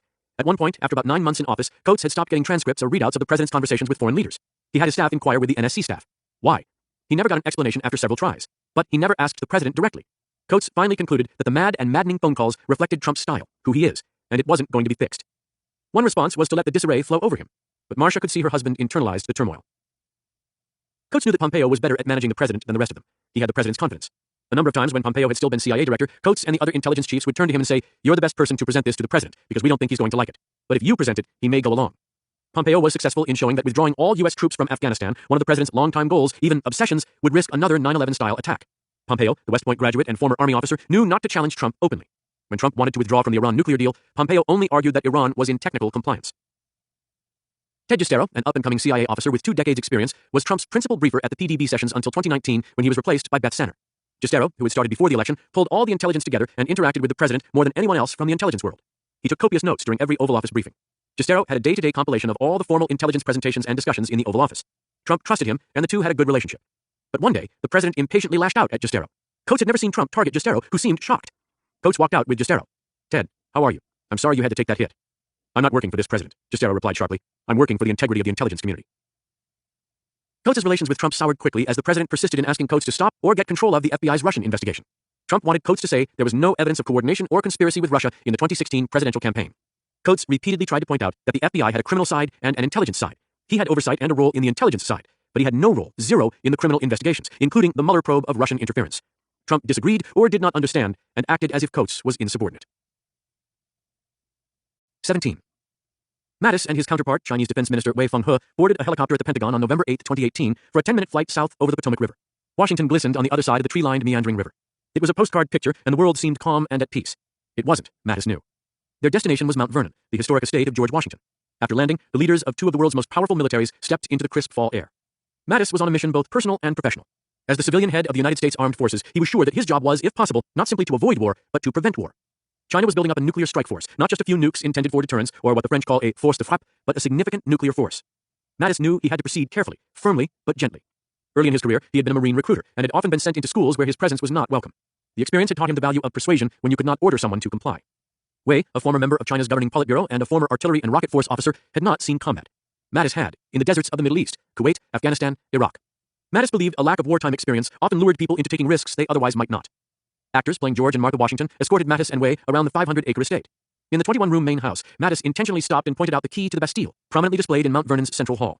The key had been a gift to George Washington from the Marquis de Lafayette, who had received it after angry French citizens had stormed the Bastille, a symbol of royal repression near the start of the French Revolution. You see, in true revolutionary societies, you let political prisoners out of jail, Mattis said. It could not be lost on Wei that Mattis knew China was now considered the global leader in the number of political prisoners. At the end of the tour, the actors retreated to the estate's greenhouse. Mattis and Wei, accompanied by only an interpreter, continued their walk along a path. Mattis carried a lantern to light the way. Mattis reminded Wei, "We weren't part of the 100 years of humiliation," a reference to a time of international subjugation of China when many countries extracted huge financial concessions. Except for a brief time spanning from the beginning of the Cold War in 1949 to 1972 with Nixon's opening of China, we haven't been adversaries. The American people actually have an affection for China. Now Mattis pushed closer to the bone. "Are you aware that it was the Americans that created the world that allowed the hard-working Chinese people to advantage themselves and move out of poverty?" Mattis asked, turning to look at Wei. Trade with America had helped propel the dramatic modernization of China. Wei looked intently at Mattis and pulled him close, an apparent gesture of unusual affection. "Yes," Wei said, "and we know we owe the Americans most of the thanks for this." No ambiguity. "Absolutely," he said. "We owe the Americans most." "Well, that's good to hear," Mattis said. "So I hope we can figure out how to make things work." Mattis had been trying for months to develop a strong relationship with his Chinese counterpart. While his earlier personal meetings had been cordial, there were underlying tensions stemming from the trade war and China's expansion in the South China Sea, where they built artificial islands and installed missile systems and landing strips for jet fighters and bombers on the contested Spratly Islands. The U.S. Navy was apoplectic over the Chinese expansion into what was internationally considered free and open seas, and where it regularly conducted freedom of navigation exercises. Mattis and Wei's first meeting at a June 2018 conference for Asian defense ministers in Singapore had been followed by Mattis's visit to Beijing's Forbidden City later that month, where he was greeted with a night he thought made The Great Gatsby look like a cheap date. Now, 6 months later, Mattis decided it was time for a more candid discussion with his counterpart. As they continued down the path at Mount Vernon, Wei told Mattis he was disappointed China had been disinvited in May from RIMPAC, a massive international naval military exercise held biannually in Hawaii after China placed weapons in the Spratly Islands. "What do you expect me to do?" Mattis asked. 2 months before the biggest naval exercise in the world, you violate President Xi's words to President Obama in the Rose Garden that you would not militarize the Spratlys. We remember words around here. In September 2015, Xi had said, China does not intend to pursue militarization of the Spratlys. China's continued militarization of the islands was considered a violation of the law of the sea treaty, which China had signed, and a UN tribunal in 2016 ruled China had no evidence for its claim to historic rights over large areas of the South China Sea. "Either your president lied to our president and actually intended to militarize the Spratlys," Mattis said, "or your military is not obedient to civilian control, and either one of those worries me." "Well, but General, they were defensive weapons," Wei replied. General, come on. I may be wearing this," Mattis pointed to his civilian suit, "but we're both generals," Mattis said. "I've been shot at by defensive weapons and offensive. I can't tell the difference, okay?" Wei smiled slightly as the translator's words sank in. "The bottom line," Mattis said, "is, I want to cooperate with you. I'm looking for ways to cooperate. But we're going to confront you when you decide to screw with us." In Mattis's view, the island military installations were part of a bigger Chinese plan. Shanghai would replace New York City as the center of world finance by 2030. Taiwan would be reincorporated as part of China. The only way for China to do that would be with intimidation or force. The two walked further into the woods, Mattis's lantern illuminating the path. They had walked for half an hour. Mattis and Wei returned to Mount Vernon's greenhouse for dinner. As they ate, the West Point choir sang. The cadets were in dress uniform with Mount Vernon arrayed behind them. Each song was introduced by a different cadet speaking Mandarin, which they were all studying. Mattis hoped the show would be a personal memory for Wei. Next, the Marine Corps silent drill team carried out marches and a perfect rifle drill with no sound or oral cadence. The message was one of lethal coordination. Mattis and Wei resumed their walk after dinner. "Those last guys," Wei asked, "who were they?" "They're Marines. They look very fit. They run 3 miles in 18 minutes, and they're all at over 21 pull-ups." Mattis reminded Wei of the history the two nations shared. "Remember, the Americans have never tried to contain you," he said. "We want you to play by the rules. But the bottom line is, how are we going to manage our differences when 2 nuclear-armed superpowers step on each other's toes? That is the fundamental question of this age, and the whole world is watching." He referenced the 2 world wars fought in the previous century. Are we going to be as stupid as the Europeans and twice in the 20th century light the world on fire? Or are we not going to do that? Mattis noted how the nations of the Pacific region had stood up to various forces over the past 200 years. "No one country is going to dominate the Pacific," he said. "History is very 100% compelling on it. If you think you're going to take over the Pacific, you'll just be the 4th who thought so," he said, referring to the European colonialists, fascist and militarist powers, and Soviet communists who had made attempts. "The United States is not afraid to fight when necessary," he said. "Look, if you want to fight, I'll fight. I'll fight anybody. I'll fight friggin' Canada, okay?" Mattis said. "But I've had enough of fighting. I've written enough letters to mothers. I don't need to write any more, and you don't need to write them either." Mattis knew that, like Wei, most of China's military officers had perhaps never experienced armed combat, and certainly had not in any major conflicts since China's short-lived invasion of Vietnam in 1979. Mattis wanted Wei to know that war would be extraordinarily tough on the Chinese. "I'll just tell you," Mattis said, The country I would most be willing to fight would be one whose entire officer corps had never heard a shot fired at them. War is so different from training that a shockwave will go through them. I've got probably 80% of my officers have been shot at in one form or another, but I prefer not to put them through another war. 18. In late 2018, it was time for Mattis to fill several important 4-star jobs in the military, a complicated minuet of recommending the right general or admiral for the job best suited to their strengths and particular responsibilities. It had to be elegantly orchestrated. Mattis had one focus: who best to lead if there was a war. Mattis probably knew more about actual fighting of wars, about life in the infantry with bullets flying on ships at sea for months at a time and planes loaded with bombs and missiles, than any recent Secretary of Defense. General Joe Dunford was retiring as chairman of the Joint Chiefs of Staff, and Mattis had the perfect candidate to replace him as the #1 military man and chief military advisor to the president. The chairman could be a potent force in a time of war, as General Colin Powell had demonstrated when he served as chairman during the First Gulf War in 1991, one of the most sensible, short, and relatively low-casualty wars of all time. Powell, a Vietnam veteran, had pushed for an overwhelming force of 500,000 U.S. military personnel in the operation in order to get in, get out, and protect as many soldiers as possible. Mattis had been a 41-year-old lieutenant colonel then, commanding a battalion of 1,250 in the blistering heat of the Saudi desert. They spent 5 months preparing for the mission to eject Saddam Hussein's Republican Guard from Kuwait. Mattis lost 20 pounds. His superiors estimated that half of his troops would be either killed or wounded while breaching the Iraqi lines, a staggering prospect. Mattis rehearsed his troops non-stop, teaching them to maintain momentum at all costs and to improvise. No days off, no television, no phones. During the training, the fastest breach had taken 21 minutes. In actual combat, it took 11 minutes. Extraordinarily, none of his Marines were killed in the fight. Without reservation, Mattis wanted Fingers, Air Force Chief of Staff David L. Goldfein, to be the new chairman. Fingers was Goldfein's call sign because of the mastery of cockpit controls he'd developed over 4,200 flying hours across 6 types of aircraft. At 58, he was skilled, young, vigorous, humble, and the most proven strategic thinker. He would bring a level of intellectualism to the job that the president had resisted. When Mattis had been CENTCOM commander in the Middle East, Fingers had been the Air Force component commander for 2 years. He had performed brilliantly and was probably the most joint Air Force general Mattis had ever seen, meaning he demonstrated an ability to look beyond the capabilities of his own service and find ways to integrate with and complement others. For example, when Fingers arrived in 2011, U.S. aircraft carriers would sail through the dangerous Iran-controlled Strait of Hormuz with their only air cover provided by Navy planes, standard service-on-service parochialism. Fingers soon had Air Force F-15s and F-16s escorting the carriers and teed up helicopters and F-18s on the carrier deck, ready to launch. Between the constant fighters overhead and the F-18s on the carrier, the Iranian Republican Guard soon began to fade away. It was a classic case of flooding the zone, the airspace, as well as increased readiness and training. Mattis knew he could work well with Fingers. When Mattis had tasked him with reorganizing the war plan for the Gulf and Iran, Fingers took Mattis's guidance and cited Eisenhower's advice: if a problem can't be solved easily, make it bigger.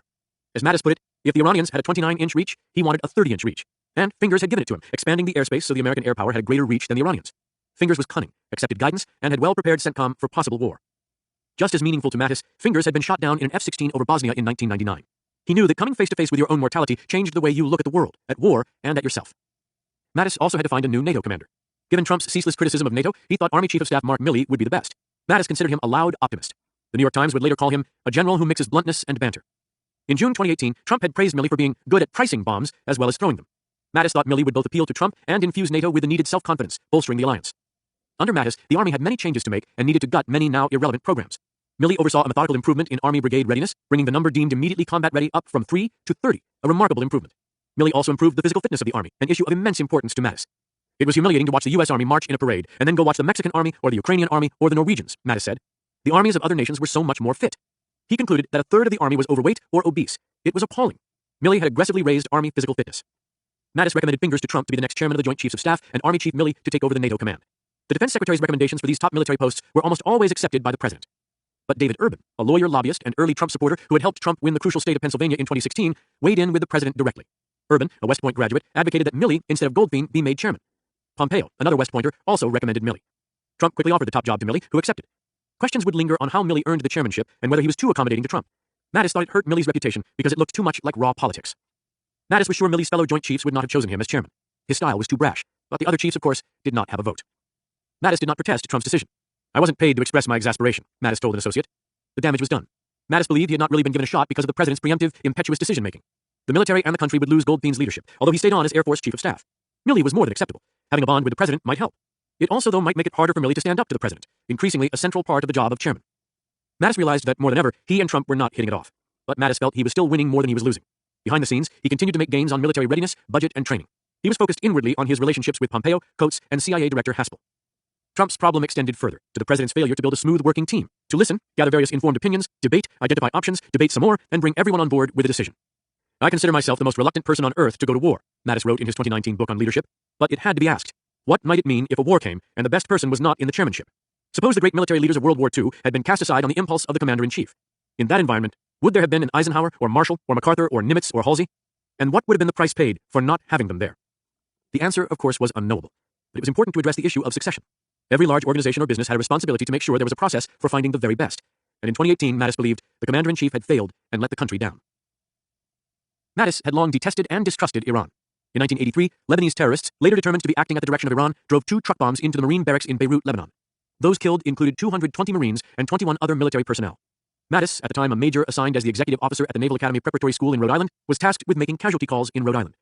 First, he visited 7 families to tell them their sons were missing. Then he returned several days later. "Your son has been found," he had to report. "He's dead. And no, you can't have an open casket." In 2013, after being fired by Obama, Mattis returned to Richland, Washington, a civilian, for the first time in over 4 decades. Over the years, he had written more than 800 letters to the families of those who had died under his command. These were the Gold Star families. He would often get replies from the families asking him to come see them, or someone in the fallen Marines unit would forward a copy of a handwritten note or letter. Mattis would have someone investigate to make sure it was authentic, and if so, would forward it to the family with a note from him. "Here's what we found out about your son or husband." Often the family would then say, "Please come see us." Then, with time on his hands, Mattis hit the road in his light brown 1998 Lexus sedan. He would stop to speak at organized groups of veterans or Gold Star families, or to an individual family. He would pull into a town, get a hotel room, read the folder about the fallen Marine or soldier, put on a suit, and go pay his respects. Sometimes this led him to a mobile home, sometimes to the home of a very wealthy family. He especially remembered a visit to a family in Utah with a large, beautiful home. He drove up a winding hill. Inside, he took a seat. Tall windows fronted the house. The father, a doctor, was home early. The mother, a professor at a local college, had perfectly painted nails and every hair just right. They were stoic. Their son had a 4-year college football scholarship, but had joined the Marines instead. He had died in combat years earlier. The mother talked about their deceased son, the mountains he had climbed. They took Mattis to a boy's bedroom, still fully intact, preserved almost as a museum. They showed Mattis all the pictures, their son as a baby, grammar school, high school, the prom, the full American story. Mattis could only listen so long. There was only so much to say. After an hour, the visit was petering out. The mother said General Stanley McChrystal, the commander in Afghanistan, had asked for 40,000 more troops in 2009, and President Obama had given 30,000. She had her history correct.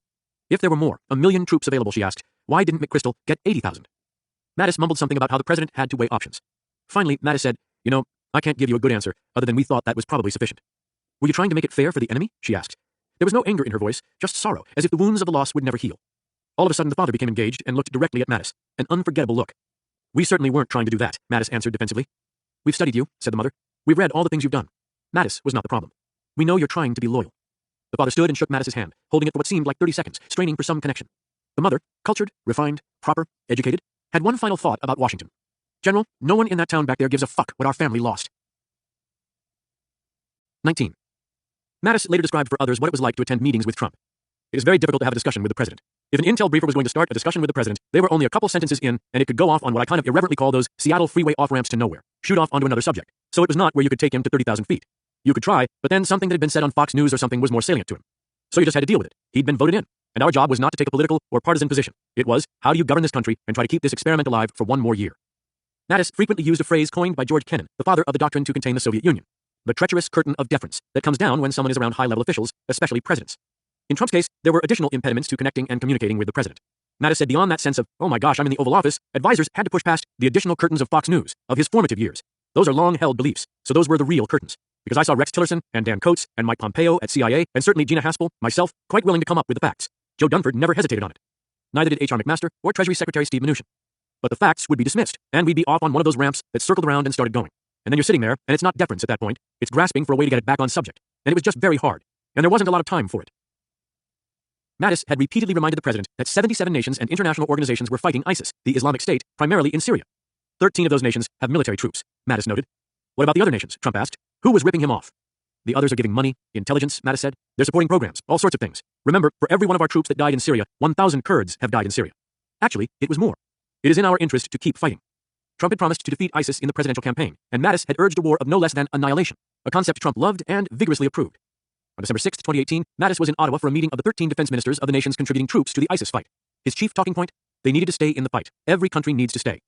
"We meet at a great time," Canadian Defense Minister Harjit Sajjan started off at the closed-door meeting. "We can say how great this alliance has been. We've broken ISIS's back. But it isn't over." Mattis was sitting next to him, quite happy to be indoors with the temperature outside hovering around freezing. "We must not declare victory," said France's Minister of the Armed Forces Florence Parly, leaning forward, "and walk away and wonder why it comes right back at it. On the verge of victory was the time to stay the course and avoid the temptation of a premature withdrawal." Everyone seemed to be nodding. "It is critical at this point that we not take our eye off the ball," said the British minister.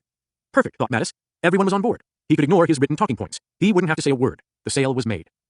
Finally, the meeting was turned over to him as the representative of the lead nation. Mattis summarized the others' points and said he couldn't agree more strongly. They then all discussed how they would keep their troops there, the exact words to explain the essential rationale underlying their plans. They had to persist because the fight against ISIS was not over. My God, this is great, Mattis thought. He called White House Chief of Staff John Kelly. "John, the nations are with us. They're not pulling. They're going to stay on the ground. It's time to force it into the Geneva peace process. to support the Kurds who had done most of the fighting. I'll talk to Mike Pompeo. Back in Washington, on Wednesday, December 19th, Mattis saw a tweet pop up from the president. We have defeated ISIS in Syria. My only reason for being there during the Trump presidency. Later that day, Trump released a 1-minute video and tweet underscoring his earlier message. After historic victories against ISIS, it's time to bring our great young people home. The United States was withdrawing from Syria. The brief video, complete with title cards and high production values, showed Trump standing outside the White House discussing the heartbreaking task of writing letters to the families of the fallen. We won, Trump said in the video, and that's the way we want it, and that's the way they, he pointed to the heavens, want it. Mattis was shocked. Once again, Trump had not consulted his Secretary of Defense and made a major announcement with no warning. His first thought, how could we break with our allies? His second was the timing. It was just 2 weeks after the Ottawa meeting with all the commitments and pledges. He sat there and thought, my God, they're going to think I lied to them. They won't believe that I had no idea about this. And now, we're going to leave them high and dry. We're going to do what Obama did when he said, we're going after the Syrians for the chemical weapons use, and the French planes were armed, they were ready to go, when he walked. And the Kurds were going to be left unprotected and possibly slaughtered by Turkey. John, Mattis said in a call to John Kelly, I need an hour with the boss. You got it, said Kelly. Mattis figured that Kelly knew what it was about, but the chief of staff, who had been blindsided by the president so many times and announced 10 days earlier that he would soon be leaving, did not ask. 9 months earlier, Mattis had watched Rex Tillerson be fired by tweet. The decision announcements by tweet were all wrong in Mattis's view. Trump lived in his own head, and if he wanted, out came an idea or a decision. It did not matter what anybody else thought. Mattis once said, in any organization, you become complicit with what the organization is doing. For nearly 2 years, Mattis had gone along. As the commander-in-chief, Trump called the shots. Mattis decided he was no longer going to be complicit. He went to his Pentagon office and began writing his resignation letter. Just in case he was successful in rolling back the president's announced decision, he didn't want anyone to have a copy of the letter. He had successfully changed the president's mind at least temporarily on Afghanistan and some other matters. It had never been pretty, but he knew he was not paid for pretty. He thought there was a chance he would come back from a meeting with Trump and still be Secretary of Defense. He asked a trusted senior member of his staff to type the resignation letter. There were only 2 copies. One went with him, and one stayed in his desk. At the White House, Mattis found the president in a good mood. They walked into the Oval Office and sat down. Mr. President, we've got to come to an understanding here. This enemy is not going away. He noted that he had been through this before, when Obama walked away from Iraq. These terrorist groups regenerate. The U.S. military had to win not just the fighting, but the peace. Our allies are there, and we can force this thing to closure now if we still have traction, if we still have our troops there. Mattis was like a broken record, repeating that the strongest military presence gave the diplomats the leverage to speak with authority. Work with the diplomats. Avoid the use of additional military force. You guys will have us fighting forever, Trump said. No, Mattis said. The Kurds have done the fighting. Let's be right up front. It's cost us billions. Well, a lot of other nations too. 77 nations plus Interpol, Arab League, NATO. Trump was not moving, Mattis could see. There was no give. He had decided, and that was it. Mattis had seen it before. Nothing. It was over. We beat them, Trump said. There's no need. We're not taking casualties, Mattis said, but we haven't beaten them. We've done the military part. Now we have to win the part that's going to make sure we don't have to go back in, like your predecessor who pulled out of Iraq too early, and we have to go back in. Trump did not agree. Mattis knew he could only quit once. Mr. President, it's probably best you read this. He handed the letter to the president, who read, one core belief I have always held is that our strength as a nation is inextricably linked to the strength of our unique and comprehensive system of alliances and partnerships. While the U.S. remains the indispensable nation in the free world, we cannot protect our interests or serve that role effectively without maintaining strong alliances and showing respect to those allies. Because you have the right to have a Secretary of Defense whose views are better aligned with yours on these and other subjects, I believe it is right for me to step down from my position. It's not a real nice letter, the president said. Mr. President, if you and I don't agree that we're parting over the allies, the way we look at allies, then the press is going to come up rightly with 100 different reasons why I'm leaving. That's fair, Trump replied. Then, Mattis delivered his central message. You're going to have to get the next Secretary of Defense to lose to ISIS. I'm not going to do it. Is the letter going to be public? The president asked. It's got to be public, Mattis replied. Number 1, it'll leak if we don't do it. Just put the thing out there and say, this is all it is. Yeah, okay, Trump agreed. But they both knew it was a lot more. Trump walked Mattis to the door. They parted with what Mattis later called a non-adversarial handshake. No fireworks. In his car, Mattis called his chief of staff, retired Rear Admiral Kevin Sweeney. There's a letter in my top desk drawer. Have it released to the press. Tell all the senior staff I want to see them, the political staff, and the senior civilians. I need to see them in the conference room in the next 20 minutes. When they gathered in the conference room, Mattis said, it's crucial that none of you quit. Steady, steady, steady. Every enemy is looking at us now. We'll get through this. The deputy is sitting beside me. Deputy Secretary Patrick Shanahan had been in the job for more than a year. It's going to be a smooth turnover. I've offered to be here all the way through February, he said. That was almost 2 months away and would get them through the upcoming NATO meeting. You have to steady everyone now. And if someone wants to bring it up, say, yeah, that's interesting, but where are we on the budget? Oh yeah, that's interesting, but what about the deploying army unit? Just force them to focus. Soon, calls started flooding in from about 4 dozen senators and members of Congress. It was about 50-50 Republicans and Democrats, very bipartisan. Defense was largely bipartisan. Mattis believed he had good relations with most. He had attended the Senate lunches, the Republicans' only lunches and the Democrats' only lunches, trying to answer their questions. He'd been given a standing ovation at one of the Democrats' lunches. Sorry you are leaving, was the common message. Mattis tried to say the same thing to each congressional caller, sometimes rather harshly. It's time for you to decide if you're a co-equal branch of government, or if you're just going to talk like you're one. Mattis found that most acknowledged his observation and didn't fight it. I'm not here to tell you where to stand on an issue, Mattis said. But you seem to be awfully angry at times, and you have the power of the purse. So what are you doing about it? I've done everything I can. At 5:21 p.m., Trump tweeted, General Jim Mattis will be retiring with distinction at the end of February. General Mattis was a great help to me in getting allies and other countries to pay their share of military obligations. I greatly thank Jim for his service. But 3 days later, Trump said that Mattis would be leaving early on January 1st. At a cabinet meeting the next day, Trump said, what's he done for me? How has he done in Afghanistan? Not so good. I'm not happy with what he's done in Afghanistan, and I shouldn't be happy. Trump continued, as you know, President Obama fired him, and essentially, so did I. Later, he called Mattis the world's most overrated general.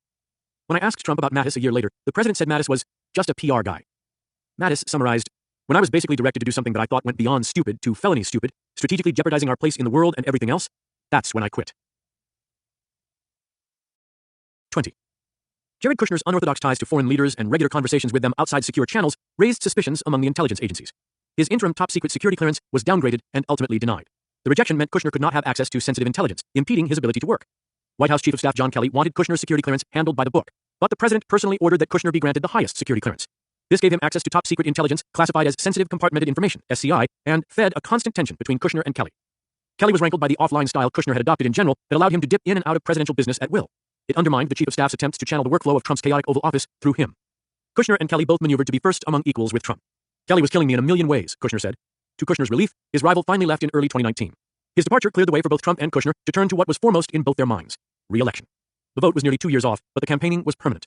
There are basically 3 things that need to happen to really give you a super strong chance at winning re-election, Kushner told the president. Number 1, build the wall and get the immigration numbers down. That's a promise that's not being kept. Trump's border wall between the U.S. and Mexico had been the signature campaign issue of 2016. Number 2, get the Mexico-Canada deal done, because that is 34% of our exports and a huge amount of our trading volume that we can get certainty on. Number 3, if we can get a deal with China, that's like a cherry on top, and it will also give a huge amount of rocket fuel to the economy. Kushner was also working on criminal justice reform, which was personally important to him. His father had been convicted of illegal campaign contributions, tax evasion, and witness tampering, and spent 14 months in prison. Kushner brought in Republican Senators Mike Lee, Tim Scott, and Chuck Grassley to meet with Trump. The senators were arguing in favor of relaxing and reducing mandatory minimum drug sentencing and disparities between sentences handed down for crack and powder cocaine offenses. Kushner wanted to try to get Trump on board with the sentencing reform provisions. They made their pitch. Okay, Trump said, I like it. This makes sense. Let's do it. Kushner walked out with Mike Lee, who seemed surprised and delighted. So he said yes. No, said Kushner. That's a soft yes. What do you mean? Lee asked. Well, Kushner said, now I have to bring in the people who totally disagree with this and who are going to tell him this is a bad idea. He's going to side with them, and then we're going to have a debate on both of them. Kushner said he had developed this conclusion about Trump's famously frequent reversals and changes of mind. With the president, there's 100 different shades of gray, and if people try to get a quick answer out of him, it's easy. You can get him to decide in your favor by limiting his information. But you better be sure as hell that people with competing views aren't going to find their way to him, and when that happens, he's going to undo his decision. This was an asset, as Kushner saw it. He almost uses his ability to read people and keep people off balance as his best filter to determine when somebody is trying to pull something on him. He knows that he's kind of the final funnel before a decision. He's very good at kind of knowing when somebody is bullshitting him. In 2018, Senate Majority Leader Mitch McConnell and Speaker of the House Paul Ryan had a simple question. How do we get the president not to change his mind again? Guys, Kushner said to the Republican leaders, shifting blame away from Trump, it's not that he changes his mind. It's that he wasn't staffed correctly. People weren't giving him all the facts, and so he found out different facts. So you can't try to trick him into making a decision and then expect that he'll hold to that decision. Kushner believed Trump's mindset from his years in real estate was, you make a deal. There's still a lot of details to work out, so you could always change your mind if the details don't fall into place. His solution? Make sure that the president has all the information on the front end so that he doesn't change his mind later. Where others saw fickleness or even lies, Kushner saw Trump's constant shifting inconsistency as a challenge to be met with an ever-adapting form of managing up.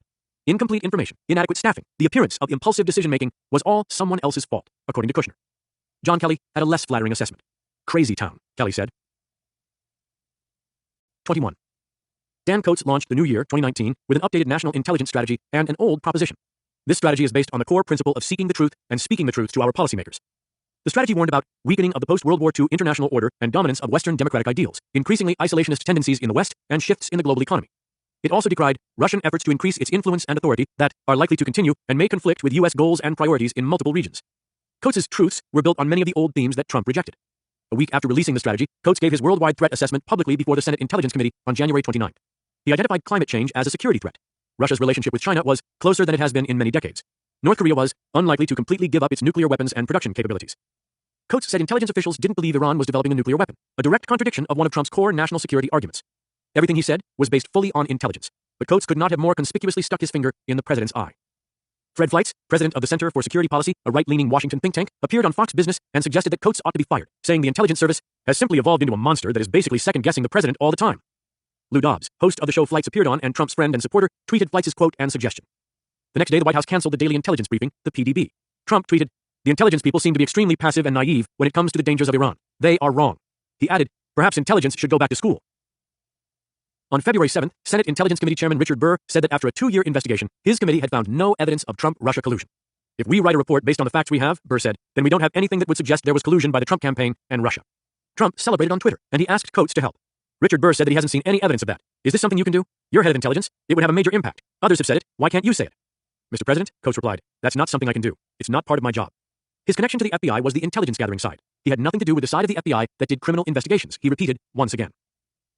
Chris Ruddy, the CEO of Newsmax and one of Trump's closest confidants, said in a February 18th interview on CNN, "I'm hearing from sources around the White House, there's just general disappointment of the president with Director Coates. There's a feeling that maybe there needs to be a change of leadership in that position coming up." A front-page story in the Washington Post on February 20th, citing sources familiar with the matter, reported that Trump was frustrated, enraged, and increasingly disenchanted with Coates and was considering removing him.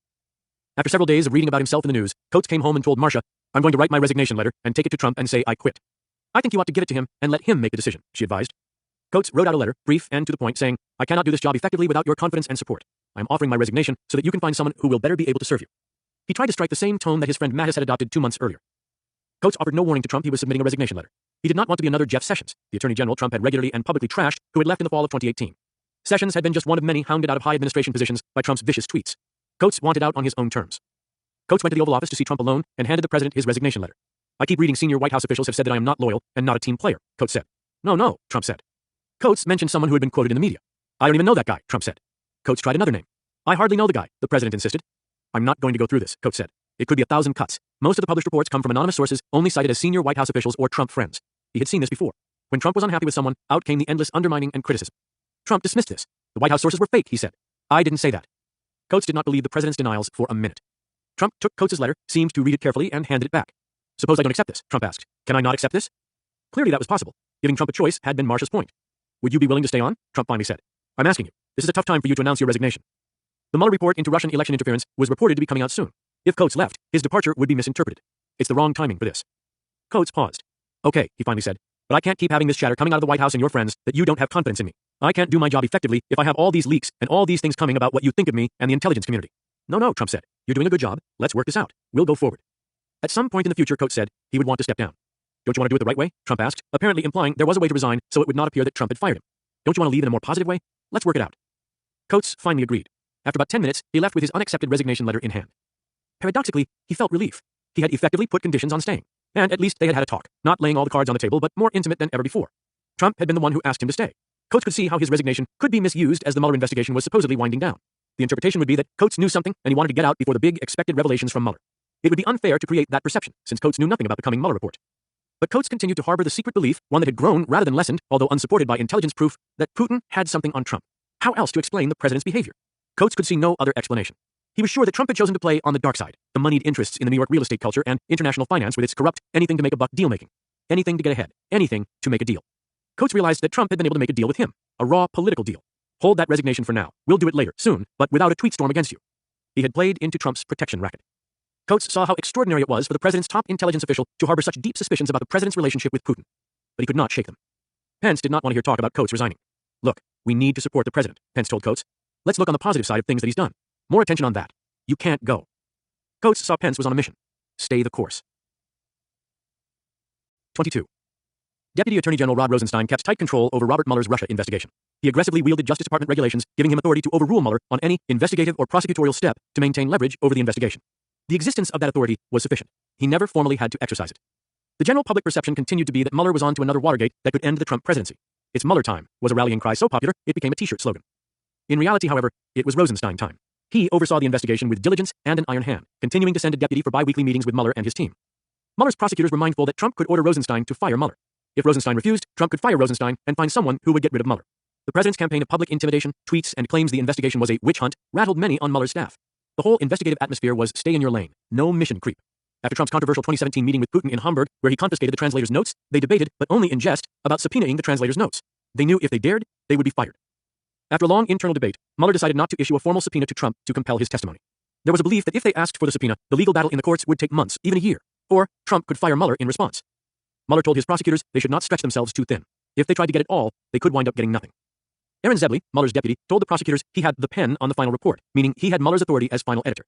One overriding consideration, Zebley said, was to make sure the report was a definitive account, so no conspiracy theories, no grassy knoll theories would emerge, as had happened after the 1963 assassination of President Kennedy. But it was a last-minute rush and debate among the senior prosecutors. The result was a compromise that is one of the most confusing lines in the history of high-profile investigations. While this report does not conclude that the president committed a crime, it also does not exonerate him. Trump and Senator Lindsey Graham played a round of golf at Trump's West Palm Beach, Florida club on the morning of Sunday, March 24th. Trump was worried because Attorney General Bill Barr, who had replaced Sessions in early 2019, was expected to release a letter summarizing the Mueller report. Barr had served as Attorney General for President George H.W. Bush and held a strong, sweeping view of presidential power. Before releasing the letter, the Attorney General called Graham to give him a heads up. Mueller's investigation had been historic and lengthy. 19 lawyers, some 40 FBI agents and other professionals, 2,800 subpoenas, 500 search warrants, 500 witnesses. You're not going to believe this, Barr said. What? Graham asked. After 2 fucking years, he says, well, I don't know. You decide, Barr said. What do you mean? Graham asked. Well, there's no collusion, Barr said. Mueller had found no evidence that Trump or his aides had worked illegally with Russia to interfere in the 2016 election. That was great news. But Barr said Mueller's report was convoluted on the critical question of whether Trump had obstructed justice. He had not reached a conclusion. Barr sent a copy of the letter to Graham's Senate office, and one of his staffers called Graham with a more complete summary of the findings. The letter was addressed to Graham as chairman of the Senate Judiciary Committee and 3 other congressional leaders. The core finding of the Mueller report, according to Barr's letter, was that the investigation did not establish that members of the Trump campaign conspired or coordinated with the Russian government in its election interference activities. For the president and his allies, this was cause for serious celebration. No evidence of working with the Russians. The second conclusion on obstruction of justice was less sweeping, but still legally exculpatory, Graham saw. After all, Mueller's report stated that while it did not conclude that the president committed a crime, it also does not exonerate him. Graham had served 6 years as an Air Force lawyer and several as the chief Air Force prosecutor in Europe. Although Mueller was operating under a long-standing Department of Justice policy that a sitting president could not be charged with a federal crime, Graham felt the phrase, does not exonerate, was gratuitous. It was not the job of prosecutors to exonerate. They had to decide whether to charge or not to charge. Mueller's language smacked of then FBI Director James Comey's 2016 announcement in the Hillary Clinton email investigation that he would not recommend charges, but that her conduct was extremely careless. Mueller wrote in his report that fairness concerns prevented him from even reaching a judgment that the president committed crimes when no charges could be brought. Ordinarily, a person accused of a crime has a right to a fair public trial and can use that process to clear his or her name. However, Mueller wrote, a prosecutor's judgment that crimes were committed, but that no charges will be brought, affords no such adversarial opportunity for public name clearing before an impartial adjudicator. The concerns about the fairness of such a determination would be heightened in the case of a sitting president, where a federal prosecutor's accusation of a crime, even in an internal report, could carry consequences that extend beyond